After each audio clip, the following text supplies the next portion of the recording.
And let's also quickly go across to my colleague Susan Teherani, who's been tracking all the developments from the US.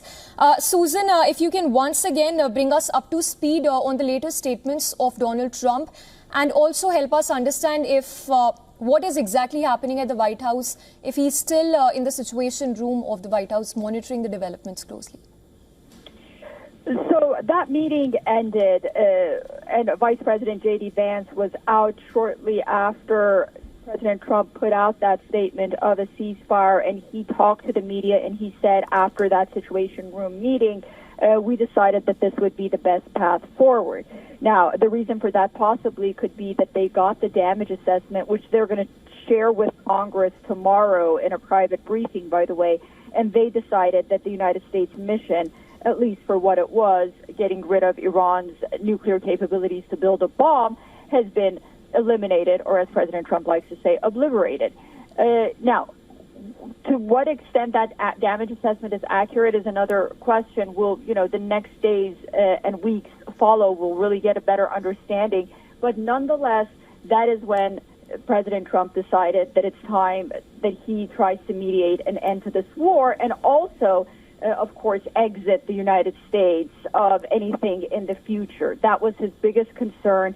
He knew the American public was not behind him. He knew he was going to have a very hard time on Capitol Hill with his bills, the ones that are domestic, moving forward. So he wanted to put a lid while he's ahead on, taking the United States at least out of this equation. Now, according to sources, we are hearing that Qatar played a very important mediatory role and talk to Israel and Iran, and reports initially indicate that both sides have agreed to a ceasefire. However, the latest reports also indicate that Israeli Prime Minister Benjamin Netanyahu is meeting with his own cabinet right now, and that there is no formal agreement on the part of the Israelis on whether or not they've agreed to this ceasefire. There are also reports of Israeli strikes continuing to happen in Iran, which is normal because President Trump said the ceasefire would happen 6 hours from now.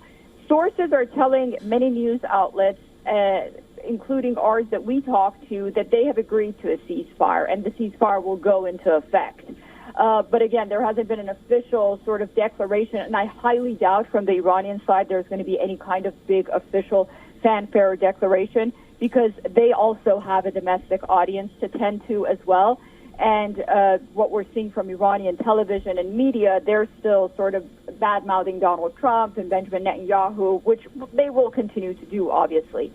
But nonetheless, it appears that senior officials who are in charge have agreed to this ceasefire. Now, whether or not the ceasefire is going to hold, a ceasefire is a cessation of hostilities. What are the terms? Is it for days? Is it forever? Is it for weeks? There are many questions that are still left on the table, left unanswered. Yeah. Right. Susan, thank you for those updates. Susan giving us important details. As we speak, Netanyahu is currently holding meet with his cabinet, while no formal announcement has been made by either side on the ceasefire that's been agreed upon.